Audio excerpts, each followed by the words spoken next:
Assalamualaikum warahmatullahi wabarakatuh. Perkenalkan, nama saya Ari Teguh Guntoro, NIM saya 144 dari kelas D. Akan mempresentasikan perkerasan aspal. Nah, apa itu aspal? Aspal merupakan suatu bahan bentuk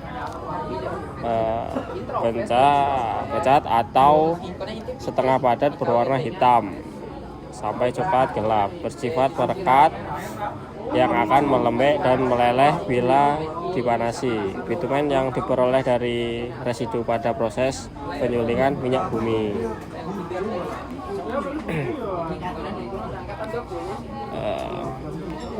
Banyaknya aspal dalam campuran perkerasan berkisar antara 4-10% berdasarkan berat campuran atau 10-15% berdasarkan volume campuran.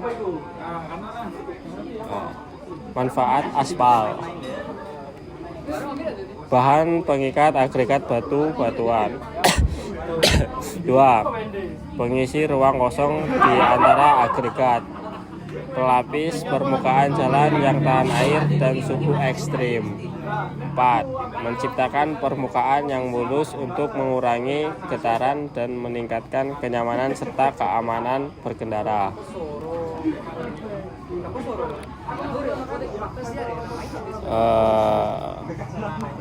Aspal emulasi. Aspal emulasi adalah campuran kulit aspal, bitumen, dan air yang dihasilkan melalui pemecahan mekanis aspal bitumen dengan zat kimia atau proses emulasi menghasilkan partikel kecil terdispersi dalam air.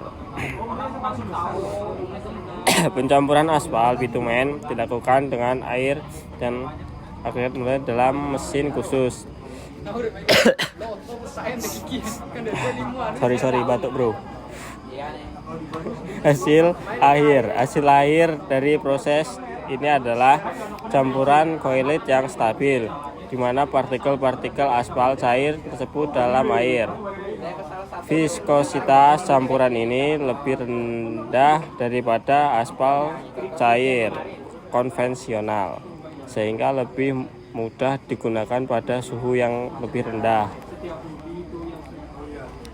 Mekanisme emulsifikasi: bahan emulsifier bertindak sebagai mediator yang memecah aspal bitumen menjadi partikel-partikel kecil yang kemudian terdepresi dalam air. Partikel-partikel ini dapat stabil karena interaksi antara aspal dan emulsifier.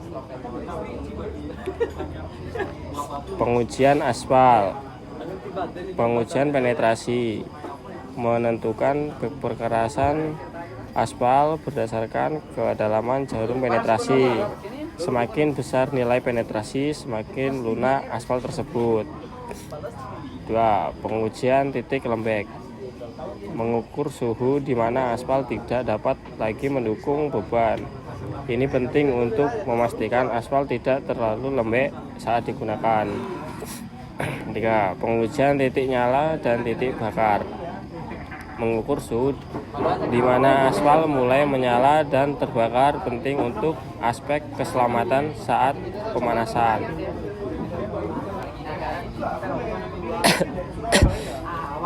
Pengujian aspal lanjutan dari tadi. Pengujian berat jenis menentukan perbandingan berat aspal terhadap air yang mencerminkan kualitas dan kemurnian aspal. Pemeriksaan duktilitas mengetahui sifat kohesi dalam aspal yang dilakukan dengan mengukur jarak terpanjang yang dapat ditarik antara dua cetakan yang berisi aspal pada suhu dan kecepatan tarik tertentu. 6. Pengujian kehilangan berat aspal. Mengetahui fraksi aspal yang mudah menanggup akibat pemanasan di mana aspal yang baik adalah aspal yang tidak mudah rapuh dan tidak banyak unsur yang hilang bila dipanaskan pada suhu tinggi. Sertifikat campuran aspal Bina Marga. Berat jenis lebih dari 1,0 untuk memastikan kualitas aspal yang baik. Penetrasi, nilai penetrasi antara 60-70 untuk menentukan perkerasan aspal atau semakin tinggi nilai semakin lunak aspal tersebut. Titik lembek lebih dari 51 derajat Celcius menunjukkan suhu di mana aspal mulai melunak, penting untuk stabilitas termal. VMA void in mineral aggregate minimum 14% untuk memastikan ruang yang cukup bagi aspal dalam campuran. Stabilitas Marshall minimum 800 kg untuk memastikan keamanan menahan beban lalu lintas. Kelekatan minimum 85% agar aspal dapat melekat dengan baik pada agregat. Oke. Sekian, terima kasih presentasi dari saya. Saya akhiri. Wassalamualaikum warahmatullahi wabarakatuh.